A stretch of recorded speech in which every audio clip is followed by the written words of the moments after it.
all know that finances play a pretty important role in romantic relationships. Indeed, a number of surveys and studies have found that a lack of funds can lead to a certain friction between couples, and not the fun kind. But can concerns over money end a relationship before it even starts?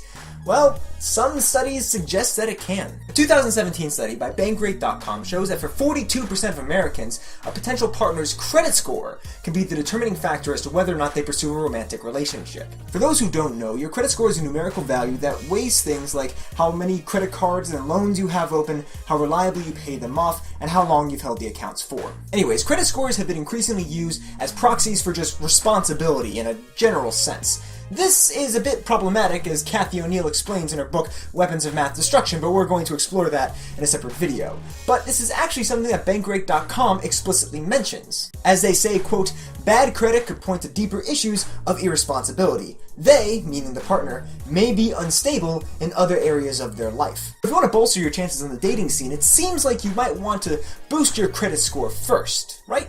And this would actually make sense if it wasn't for another survey done in 2017, this one done by YouGov, which shows that for American men and women, finances is actually the lowest ranked priority when they're looking for a partner. The largest plurality of people say that a compatible personality is really the thing that they're looking for. What's going on here? I mean, both studies were fielded only a couple of months apart, and one wouldn't really expect to see such volatility on something that's as culturally and evolutionarily driven as mate selection. Unless we be tempted just to blame the samples, we have to keep in mind that both studies actually had a pretty large number of respondents and utilized methodologies to try to have said samples be nationally representative. The puzzle actually does have an answer, one that highlights an understated but incredibly important aspect of survey research, which is something that, for better or worse, generates a large segment of our news headlines and a preponderance of the research in social science. The answer is found in the following fact: you can only get answers for the questions you ask. Now, that may sound like a no-brainer, but just stick with me, okay? We sort of take for granted that researchers actually ask the right questions that tap into the larger hypotheses that they're investigating.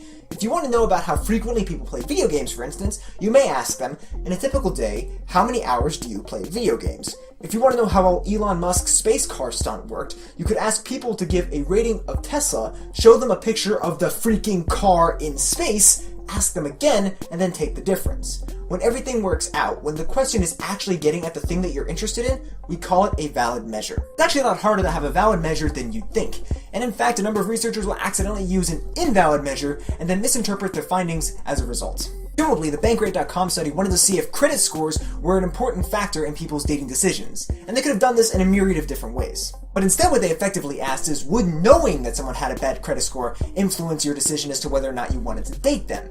And those are two entirely different questions. There are subtle but important distinctions. The valid question asks roughly, what are the most important things that people look for in a partner, and if credit scores should happen to crop up, where would you value it compared to other things like companionship, love, and a shared affinity for pictures of cats on the internet? The question is already providing that somebody has a bad credit score, regardless if somebody would organically seek that sort of information out when looking for a partner. I can go out and ask people whether or not they'd be more likely to select a partner who was a fan of the Twilight series. And just because they say no, it doesn't mean that that's actually a criteria that people are basing their romantic decisions on. In reality, you're getting an on-the-fly decision for something that people would never organically consider when it came time to making that decision. Or if you were to go advertising your low score to those that you're romantically interested in, that might turn them off. Although it might not be the score as much as your enthusiasm for sharing it that did the trick. How the questions are asked, not even how they're worded, but the actual mechanical processes by which the answers are gathered are going to matter a lot in the results. Or, as I said earlier, you can only get answers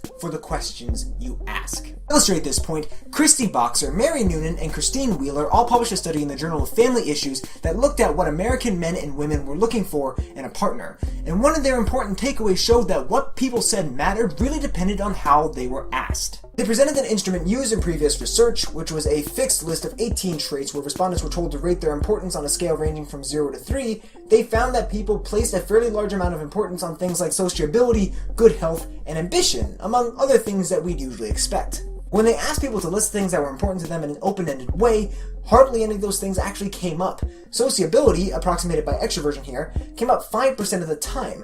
Ambition came up less than 5% of the time, and less than 1% of people said that health was an important factor, which was just barely less than those who said finances mattered a great deal.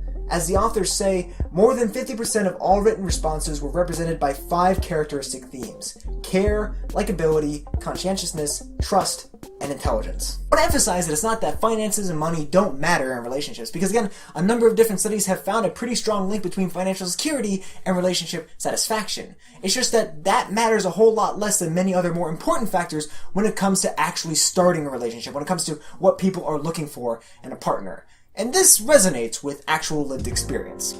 So can I ask you something real quick? No. No? Please? Maybe. It's nothing major, it's just something kind of random. What are things that are important to you when looking for a partner? Seriously? Yeah, seriously. You. Aww. They have to cook for me. Okay, so they have to cook. They have to want kids. They have to want kids, okay. Has to be responsible. And kind. And intellectually motivated. I have to want plenty of fur babies. Okay, so animals and family. Speaking of which, where's our fur baby? That's what I was wondering too! Now, we've been together for nearly 7 years now, and note, not something that even closely approximated credit score ever even came up. I'm curious to see what you guys think about all this, about how the specific wording of a survey item can matter a whole heck of a lot in the sort of results that we get and the conclusions that we derive from those results. I'm also curious to see what you guys think about, how trustworthiness in a financial sense, and I put air quotes there because, again, credit scores are not perfectly analogous to that concept, but how that matters or may not matter when seeking a partner or someone to start a relationship with. I'm looking forward to seeing your guys' thoughts on that, or any of the things that sort of cropped up when watching the video, or suggestions for future videos. I'm always open to them down in the comment section below. Look forward to reading all of them and answering a few of them in the next time response video. Sources for all the things that we talked about were down in the do-we-do, as well as the links to the Facebook, the Twitter, and the blog. Look forward to seeing you guys out there as well. If you enjoyed this video, I hope you consider giving it a thumbs up, and if you want to support the channel, you can do so by commenting down below, by sharing this video, and by subscribing to the channel to stay in the loop for more awesome social science content is uploaded. As always, thank you guys so much for watching. I'll see you next time.